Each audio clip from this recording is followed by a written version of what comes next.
Hello everyone and welcome to legal logics. जैसे ही आप अपनी बेयर एक्ट ओपन करते हैं तो आपको सामने एक स्टेटमेंट दिखता है।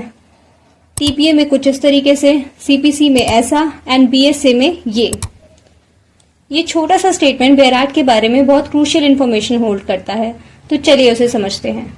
बीएसए में ये स्टेटमेंट कहता है that BSA is an act to consolidate and to provide for general rules and principles of evidence for fair trial. यानी कि बीएसए अपने आप में एक होल कंप्लीट संपूर्ण एक्ट है एंड वो प्रोवाइड करता है general rules and principles evidence के फेयर ट्रायल के लिए। वहीं स्टेटमेंट का दूसरा पार्ट इसके इनैक्टमेंट की बात करता है, यानी कि ये पार्लियामेंट द्वारा 74th year of Republic of India में इनैक्ट हुआ है, यानी कि 2023 में।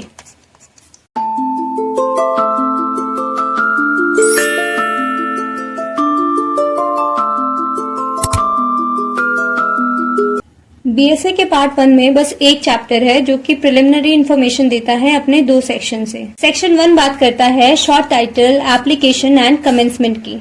सेक्शन 1 का सबसेक्शन 1 कहता है कि इस एक्ट को भारतीय साक्ष्य अधिनियम कहेंगे। वहीं इसका सबसेक्शन 2 बात करता है इसके एप्लीकेशन की और कहता है कि बीएसए अप्लाई करता है सभी जुडिशियल प्रोसीडिंग पर इंक्लूडिंग कोर्ट मार्शल, और अप्लाई नहीं करता है किसी भी कोर्ट या ऑफिसर के सामने प्रेजेंट एफिडेविट्स पर या फिर किसी भी आर्बिट्रेशन प्रोसीडिंग्स पर। ये तो हो गई बेयर एक्ट की बात, लेकिन ये टॉपिक बहुत इंपॉर्टेंट है तो इसे अच्छे से समझते हैं। बीएसए अप्लाई करता है judicial proceedings and court martial पर, लेकिन जुडिशियल प्रोसीडिंग्स होती क्या है? तो देखो, जुडिशियल प्रोसीडिंग्स बीएनएसएस के सेक्शन 2 के सबसेक्शन 1 के क्लॉज एम में डिफाइन की गई है कुछ ऐसे। यानी कि कोर्ट के सामने जब कोई प्रोसीडिंग ऑन ओथ होती है तो उसे जुडिशियल प्रोसीडिंग कहते हैं, जैसे कि ट्रायल, इंक्वायरी। यहाँ ओथ का मतलब है शपथ लेना, गीता की, बाइबल की, कुरान की। और जब इंसान ओथ लेता है तो he is bound to speak the truth. लेकिन अगर कोई व्यक्ति झूठ बोलता है तो उसे 3 साल तक की सजा हो सकती है 5 साल के जुर्माने के साथ अंडर सेक्शन 229 ऑफ बीएनएस। बात करें कोर्ट मार्शल की, तो एविडेंस कोर्ट मार्शल में अप्लाई तो करता है, लेकिन इसके कुछ एक्सेप्शंस हैं, जैसे army act, naval discipline act, Indian navy discipline act 1934, air force act. तो वो केसेस जहां ये एक्ट अप्लाई करते हैं वहां बीएसए अप्लाई नहीं होता है। तो अब बात करते हैं कि बीएसए कहां अप्लाई नहीं करता है। तो बीएसए अप्लाई नहीं करता है किसी भी नॉन जुडिशियल प्रोसीडिंग्स में। इसी से रिलेटेड एक केस लॉ देख लेते हैं। State of Haryana versus Ratan Singh में कोर्ट ने कहा था कि एविडेंस लॉ किसी भी डिसिप्लिनरी या फिर डिपार्टमेंटल प्रोसीडिंग्स में अप्लाई नहीं करता। एविडेंस एक्ट का ही रिप्लेसमेंट है बीएसए, तो यहां पर भी ये केस एप्लीकेबल होगा। अब बात करते हैं आर्बिट्रेशन की। देखो, आर्बिट्रेशन को गवर्न करने के लिए हमारे पास ये एक्ट है और आर्बिट्रेशन का मेन ऑब्जेक्टिव ही है कि हम फास्टर और फ्लेक्सिबल कोर्ट प्रोसीडिंग कर पाए। तो उन पर भी अगर strict rule of evidence apply करने लगेंगे तो उनका पर्पस ही लॉस्ट हो जाएगा। इसलिए आर्बिट्रेशन प्रोसीडिंग्स पर एविडेंस एक्ट अप्लाई नहीं करता है। अब बात करते हैं ट्रिब्यूनल्स की। ट्रिब्यूनल्स जैसे आईटैट, कैट, इन पर भी बीएसए अप्लाई नहीं करता है क्योंकि ये क्वासी जुडिशियल बॉडीज हैं।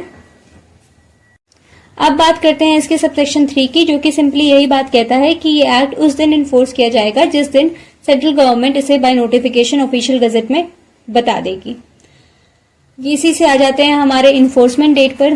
तो ये एक्ट इन्फोर्स हुआ है 1 जुलाई 2024 पर। और इनैक्ट कब हुआ था? इनैक्ट हुआ था 25 दिसंबर 2023। तो अब बात करते हैं सेक्शन 2 की। सेक्शन 2 में टोटल 12 टर्म्स को डिफाइन किया गया है एंड ये सारे terms through out the act use होते हैं, इसलिए इनको याद करना बहुत जरूरी है। तो चलिए एक एक करके सभी टर्म्स को समझते हैं। सेक्शन 2 के क्लॉज ए में पहला वर्ड जो डिफाइंड है वो है कोर्ट। ये कहता है कि कोर्ट इंक्लूड करता है सभी जजेस, मजिस्ट्रेट और सभी पर्सन्स जो कि लीगली ऑथराइज्ड है टू टेक एविडेंस, लेकिन वो इंक्लूड नहीं करता है आर्बिट्रेटर्स को। देखो, यहाँ जो कोर्ट की डेफिनेशन दी गई है वो सिर्फ और सिर्फ इस एक्ट पर एप्लीकेबल है, यानी कि बीएसए पे। इसका मतलब ये नहीं है कि कोई भी पर्सन जो एविडेंस ले रहा होगा वो हर जगह कोर्ट होगा और कंटेम्प्ट ऑफ कोर्ट के अंदर उस पर एक्शन लिया जा सकता है। नहीं, ऐसा बिल्कुल नहीं है। यहाँ कोर्ट की डेफिनेशन सिर्फ और सिर्फ बीएसए के लिए है। बात करते हैं कि ये लीगली ऑथोराइज्ड पर्संस कौन होंगे। कोई भी हो सकता है जिसे कोर्ट अथॉरिटी देती है टू टेक एविडेंस। जैसे बात करते हैं एपेलेट कोर्ट की, तो एपेलेट कोर्ट के पास जो एविडेंस लेने की पावर है वो इनहेरेंट राइट नहीं है, लेकिन उन्हें ये राइट दिया जाता है एक एक्सप्रेस इनैक्टमेंट से अंडर सेक्शन 432 ऑफ बीएनएसएस। इसी तरह कोर्ट को जब रिक्वायरमेंट लगती है तो उन पर्संस को ऑथोराइज करती है टू टेक एविडेंस, तो वो इस डेफिनेशन के अंदर कोर्ट कहलाएंगे। अब चलते हैं हमारे अगले डेफिनेशन की तरफ, जो कि है कंक्लूसिव प्रूफ। कंक्लूसिव प्रूफ का मतलब क्या होता है, ये समझने से पहले ये जानना जरूरी है कि clause B, clause H and clause L ये तीनों बात करते हैं प्रिजम्पशंस की, इसीलिए इन तीनों क्लॉज को हम साथ में पढ़ेंगे। तो चलते हैं अब क्लॉज बी पर। देखो, क्लॉज बी बात करता है कंक्लूसिव प्रूफ की। वो कहता है कि कोई भी ऐसा फैक्ट जिसे इस अधिनियम में कंक्लूसिव प्रूफ बता दिया है किसी और फैक्ट का, तो ऐसे किसी फैक्ट के प्रूफ होने पर कोर्ट दूसरे फैक्ट को भी प्रूफ मानेगी और उसे डिस्प्रूव करने के लिए कोई एविडेंस अलाउ नहीं करेगी। इसे सिंपली कहा जाए तो ये फाइनल प्रूफ होता है जिसके बाद फर्दर कोई भी एविडेंस कोर्ट नहीं लेती है। Now moving to our next clause, जो कि है मे प्रिज्यूम। जहां भी इस अधिनियम में मे प्रिज्यूम यूज हुआ हो, वहां कोर्ट किसी भी फैक्ट को अपने डिस्क्रिशन पर प्रूफ मान सकती है अनलेस अनटिल उसे डिस्प्रूव किया गया हो, या फिर किसी फैक्ट को प्रूव करने को कह सकती है। सिंपली कहा जाए तो कोर्ट उस फैक्ट को प्रूव करने के लिए या तो एविडेंस मांगेगी पार्टी से, या फिर उस फैक्ट को प्रिज्यूम कर लेगी कि वो प्रूव्ड है।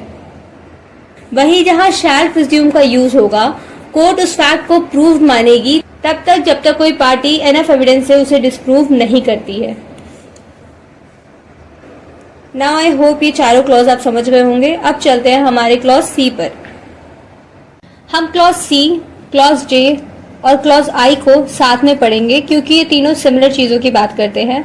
सबसे पहले जानते हैं क्लॉज सी को, जो कि डिस्प्रूव्ड की बात करता है। देखो, बेराट के अकॉर्डिंग ऐसा कोई भी फैक्ट जिसे कंसिडर करने के बाद कोर्ट बिलीव करती है कि ये फैक्ट एग्जिस्ट नहीं करता, या फिर उसका ना होना इतना ज्यादा प्रोबेबल है कि कोर्ट उसे एक्सेप्ट नहीं करती है। सिंपली कहा जाए तो वो फैक्ट जिन्हें कोर्ट रिजेक्ट कर देती है उन्हें डिस्प्रूव कहा जाता है। और जब कोई फैक्ट डिस्प्रूव हो जाता है तो उस पर फर्दर कोई भी क्वेश्चनिंग नहीं होती है। अब चलते हैं इसके ठीक अपोजिट, यानी कि क्लॉज जे, जो कि प्रूव्ड की बात करता है।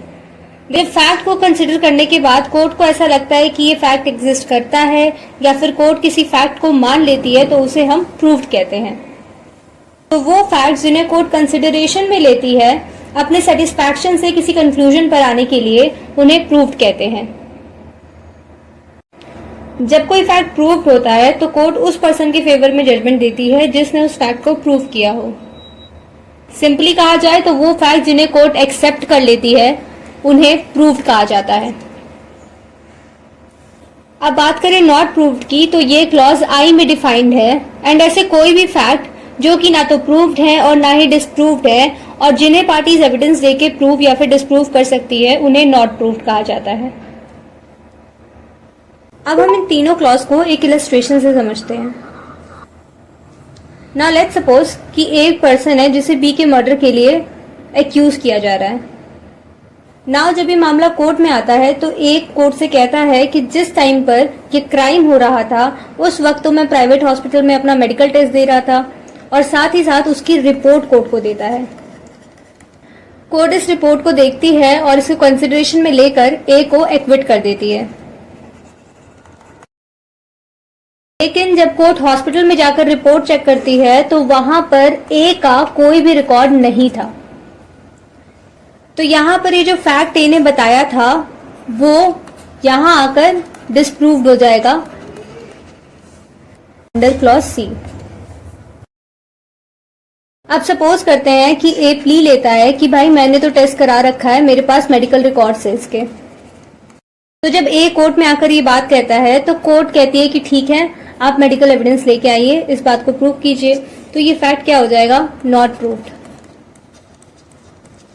तो कोर्ट इससे सब्सटैंशियल एविडेंस मांग रही है कि अगर आप लाके मेडिकल रिकॉर्ड्स दिखा दे तो हम इस फैक्ट को प्रूव भी मान सकते हैं, और अगर आप इसके एविडेंस नहीं दिखाएं तो ये डिस्प्रूव्ड हो जाएगा। तो ये हमारा नॉट प्रूव्ड हो गया अंडर क्लॉज आई। नाउ फर्दर अगर ए सफिशिएंट एविडेंस लेके आता है कि मेडिकल टेस्ट उसने लिया था, या फिर दूसरी पार्टी सफिशिएंट प्रूफ लेके आती है कि ए ने ही क्राइम किया है, तो जो भी पार्टी प्रूफ लेकर आएगी उस फैक्ट को कंसिडर करके कोर्ट प्रूफ मान सकती है अंडर क्लॉज जे।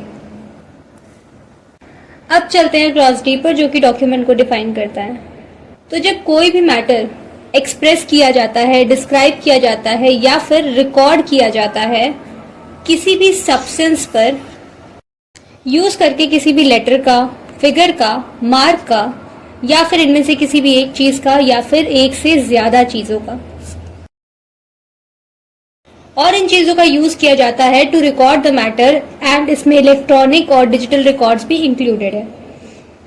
सिंपली कहा जाए तो जब किसी भी मैटर को रिकॉर्ड किया जाता है किसी लेटर, फिगर, मार्क्स का यूज करके, तो उसे हम डॉक्यूमेंट कहते हैं। अब इसे समझते हैं इलस्ट्रेशंस के साथ। एक राइटिंग डॉक्यूमेंट है, कोई भी वर्ड प्रिंटेड, लिथोग्राफ्ड या फिर फोटोग्राफ्ड हो तो उसे डॉक्यूमेंट कहते हैं। एक मैप, एक प्लान, एक inscription on a metal plate और स्टोन, एक caricature, electronic records, emails, server, logs, documents, computers, laptops, और ये सारे इलेक्ट्रॉनिक रिकॉर्ड्स भी अब डॉक्यूमेंट में इंक्लूडेड है। Now next we have clause E, जो कि एविडेंस की बात करता है। क्लॉज ई में दो तरीके के एविडेंस डिफाइन किए गए हैं, oral evidence and documentary evidence.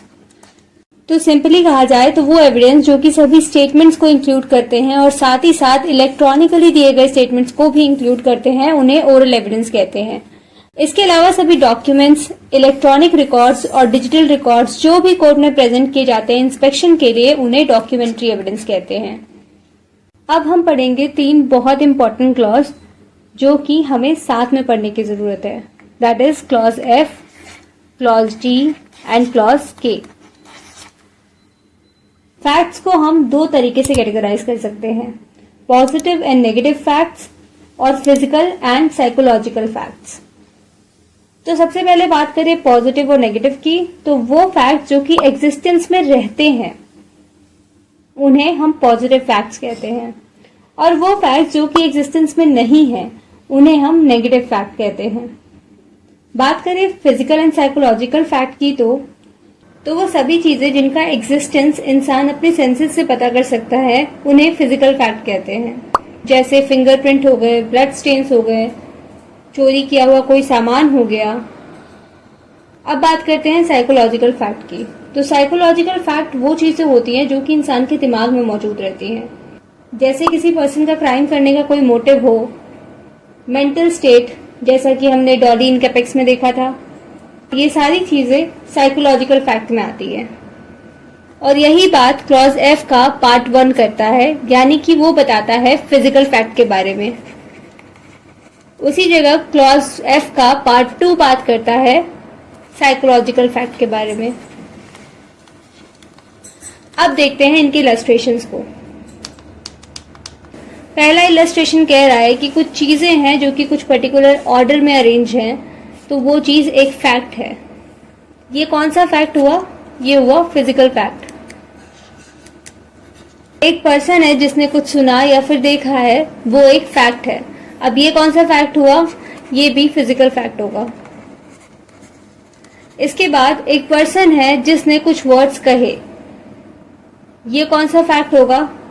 ये आप मुझे कमेंट में बताएंगे।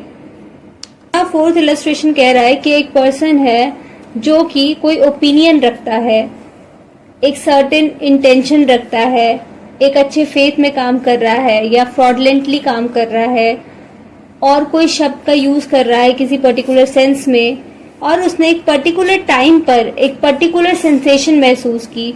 ये सब भी एक फैक्ट है।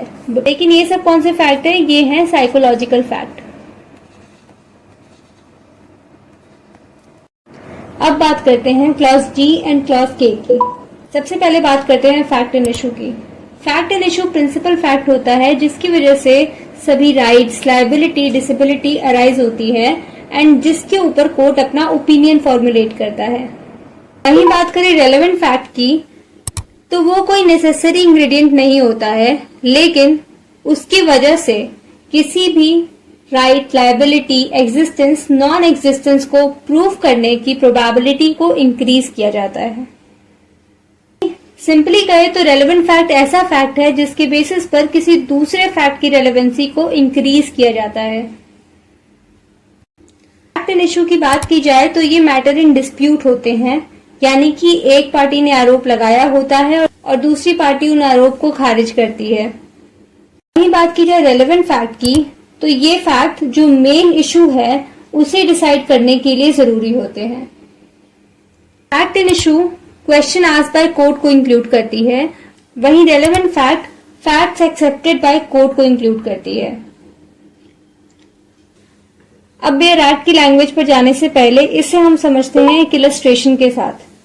देखो, सपोज करते हैं कि एक्स एक पर्सन है जिस पर इल्जाम लगा है कि इसने वाई का मर्डर किया टेढ़ी पुलिया पर।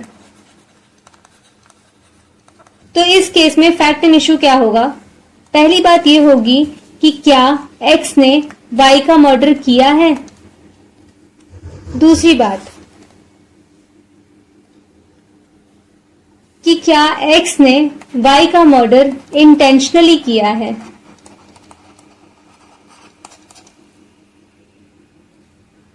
अगर ध्यान से देखें तो ये बात कर रहे हैं actus reus and mens rea की।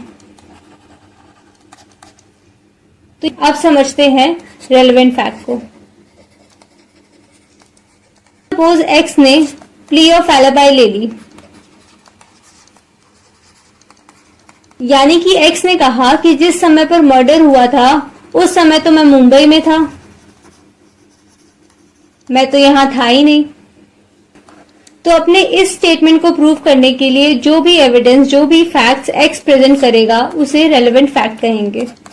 जैसे कि ट्रेन की टिकट्स हो गई, फ्लाइट की टिकट्स हो गई, या फिर वहां पर उसका स्टे हो गया, या फिर वहां पर जो भी चीजें उसने यूज की हो। अब बात करते हैं बेयर एक्ट के लैंग्वेज की। तो क्लॉज डी बात करता है फैक्ट एंड इशू की एंड कहता है कि वो सभी फैक्ट्स जो कि अपने आप या फिर किसी और फैक्ट के साथ मिलकर existence, non existence, nature, extent, किसी भी राइट, लायबिलिटी और डिसेबिलिटी के होने या फिर ना होने की बात करते हैं किसी भी सूट और प्रोसीडिंग के अंदर, उसे फैक्ट एंड इशू कहते हैं। इस क्लॉज का एक्सप्लेनेशन बात करता है सीपीसी की और कहता है कि जब भी सिविल प्रोसीजर के रिगार्डिंग इशू ऑफ फैक्ट आएगा तो जो भी उस फैक्ट में एक्सेप्ट या फिर डिनाई किया गया है वो फैक्ट एंड इशू होगा। अब देख लेते हैं इसके इलस्ट्रेशंस। देखो, ए को एक्यूज किया गया है बी के मर्डर के लिए, तो उसके ट्रायल पर ये सभी चीजें फैक्ट एंड इशू होंगी। जैसे कि क्या ए ने बी का मर्डर किया है, क्या ए ने इंटेंशनली बी का मर्डर किया है, क्या ए ने ग्रेव और सडन प्रोवोकेशन के अंदर आकर बी का मर्डर किया है, क्या ए वो काम करते वक्त जिससे बी की हत्या हुई उस समय अनसाउंड माइंड का था या अपने किए हुए काम का नेचर जानने से अनकॉन्शियस था। तो ये सभी चीजें फैक्ट एंड इशू की बात करते हैं। अब हम चलते हैं रेलेवेंट फैक्ट के ऊपर। तो क्लॉज के बात करता है रेलेवेंट फैक्ट की और कहता है कि एक फैक्ट दूसरे फैक्ट से रेलेवेंट कहा जाएगा तब जब वो इस अधिनियम में बताए गए प्रोविजन से रिलेट करता है। वेल, आई होप यहां तक आपको सारे क्लॉजेस क्लियर हैं। अब हम चलते हैं इसके सबसेक्शन 2 पे। देखो, सबसेक्शन 2 बहुत छोटी सी और प्यारी सी बात कहता है कि वो सभी वर्ड्स और एक्सप्रेशंस जो कि इस एक्ट में नहीं डिफाइन किए गए हैं लेकिन आईटी एक्ट में डिफाइन किए गए हैं, उनका मीनिंग वही रहेगा जैसा कि उस एक्ट में बताया गया है। ये चीज भारतीय नागरिक सुरक्षा संहिता, भारतीय न्याय संहिता और भारतीय साक्ष्य अधिनियम तीनों के लिए अप्लाई करती है। अब बात करते हैं मेमोराइजेशन टेक्निक की। इन सब चीजों को याद कैसे रखें। सबसे चलते हैं हमारे चैप्टर 1 पे। पार्ट 1 में चैप्टर 1 है, इसके 2 सेक्शंस हैं, सेक्शन 1 एंड सेक्शन 2।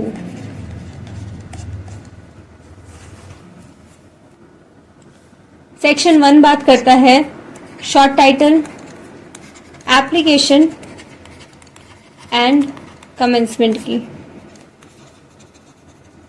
इसमें शॉर्ट टाइटल की बात क्लॉज 1 ने की है, एप्लीकेशन की बात क्लॉज 2 ने की है एंड कमेंसमेंट की बात क्लॉज 3 ने की है। क्लॉज 1 तो सिंपली बताता है कि इस एक्ट को भारतीय साक्षर अधिनियम कहेंगे। देखो क्लॉज 2 बात करता है एप्लीकेशन की, जिसमें 3 तरीके की प्रोसीडिंग्स आती हैं, judicial, non judicial and quasi judicial, और बीएसए अप्लाई करता है सिर्फ और सिर्फ जुडिशियल प्रोसीडिंग पे, ना तो नॉन जुडिशियल पे और ना ही क्वासी जुडिशियल पे। इसी के साथ ये भी जानना जरूरी है कि बीएसए लेक्स फोरी है, यानी कि लॉ ऑफ द फोरम। अब लॉ ऑफ द फोरम क्या होता है ये समझने के लिए सपोज करते हैं कि एक यूएस सिटीजन और इंडिया के सिटीजन के बीच में कोई भी कॉन्ट्रेक्चुअल इशू आया है और इंडिया के सिटीजन ने ये केस फाइल कर दिया है इंडियन कोर्ट में। अब यूएस का सिटीजन कितना भी चाहे कि यहाँ पर यूएस का कॉन्ट्रैक्ट लॉ लगे तो ऐसा नहीं होगा। ये सूट इंडिया के कोर्ट में फॉलो किया गया है और बीएसए लेक्स फोरी है, तो यहाँ पर इंडियन कोर्ट का रूल ही एविडेंस के लिए फॉलो किया जाएगा, यानी कि जिस कोर्ट में इस केस को फाइल किया गया है उसी कोर्ट का लॉ यहाँ पर अप्लाई करेगा। इस केस में इंडियन कोर्ट में अप्लाई किया गया है तो इसलिए इंडियन कोर्ट का लॉ ही फॉलो किया जाएगा। आई होप लेक्स फोरी का मतलब आप समझ गए होंगे। अब बात करते हैं इसके क्लॉज 3 की। क्लॉज 3 कमेंसमेंट की बात करता है, जिसमें आपको इन्फोर्समेंट और इनैक्टमेंट डेट याद होनी चाहिए। अब बात करते हैं सेक्शन 2 की। सेक्शन 2 डेफिनेशन क्लॉज है, जिसका पार्ट 1 कई सारे टर्म्स को डिफाइन करता है। इसमें आपको याद करने की टेक्निक सबसे इजीएस्ट है, वो ये है कि आप क्लॉजेस को उनके रिलेशन के साथ याद करें, जैसे कि क्लॉज ए, डी और क्लॉज ई सिर्फ और सिर्फ डेफिनेशन क्लॉज है एंड ये टर्म्स को डिफाइन करते हैं। साथ क्लॉज बी, एच, एल इन तीनों को आपको साथ में पढ़ना है। क्लॉज सी, जे, आई इनको साथ में पढ़ना है एंड क्लॉज एफ, जी, के ये टोटल मिला के 12 क्लॉज है और आपको इनको 3-3 के पेयर्स में अगर आप पढ़ेंगे तो आपको ये चीज याद भी रहेगी बहुत अच्छी तरीके से एंड आपके लिए यूजफुल भी होगी। और इस सेक्शन के सबसेक्शन 2 की बात करें तो वो सिंपली कहता है कि जो टर्म्स यहाँ नहीं डिफाइन किए गए हैं लेकिन आईटी लॉ में डिफाइन किए गए हैं उनका मतलब वही होगा जैसा कि आईटी लॉ में बताया गया है। और देखो कैसे स्मूथली हमने इस टॉपिक को कर दिया finish. So that's it for today. मैं आपसे जल्द ही मिलूंगी नेक्स्ट वीडियो के साथ। देखो एल्गोरिदम मेरे प्लीज की जरा से भी कदर नहीं करता है और मेरा चैनल अभी तक मोनेटाइज नहीं हुआ है। अगर आप थोड़े कमेंट्स, लाइक, सब्सक्राइब कर दें मेरे लिए बहुत हेल्प हो जाएगी and I will be very thankful to you all. I see you super soon. Till then bye bye, take care.